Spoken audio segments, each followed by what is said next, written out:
നമസ്കാരം. ജീവിതപാഠം എന്ന എൻ്റെ പുതിയ പങ്ക്തിയിലേക്ക് എല്ലാവർക്കും സ്വാഗതം. ഇന്നത്തെ എപ്പിസോഡിൽ ആരാണ് നിങ്ങളുടെ ശത്രു എന്ന് നോക്കാം. മനുഷ്യൻ്റെ ജീവിതത്തിൽ ശത്രു പല രൂപത്തിൽ പ്രത്യക്ഷപ്പെടുന്നു.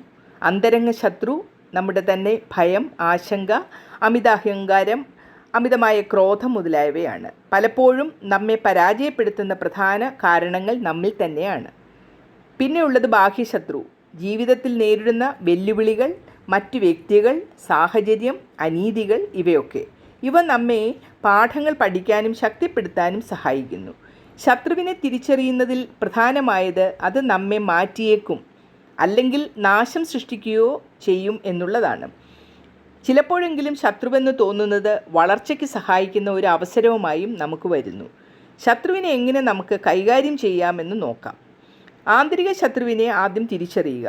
നിങ്ങളുടെ ഭയം, ആശങ്ക, മിതമായ അഹങ്കാരം, ക്രോധം തുടങ്ങിയവ ശ്രദ്ധിക്കുക. ഈ വിശകലനത്തിൽ നിങ്ങൾ തന്നെ ശത്രുവാണോ എന്ന് സ്വയം ചോദിക്കുക. ഇതെല്ലാം മനസ്സിൽ നിയന്ത്രിക്കാനും നന്നായി ഉപയോഗിക്കാനും നിങ്ങൾ ശ്രമിക്കണം. ഭാഗിക ബാഹ്യ ശത്രുക്കളെ വ്യൂഹപരമായി സമീപിക്കുക.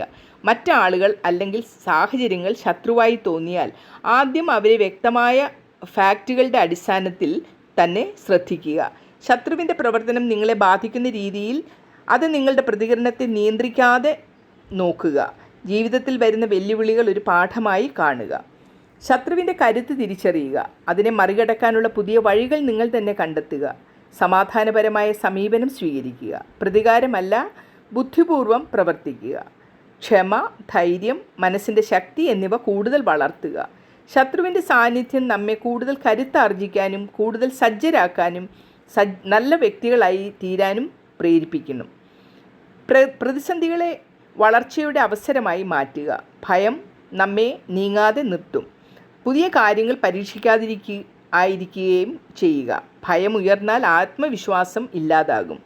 ക്രോധം ധൈര്യമല്ല, അതിന് പകരം ചിന്തനശേഷിയും തീരുമാനശേഷിയും നഷ്ടമാക്കുമെന്ന് മനസ്സിലാക്കുക.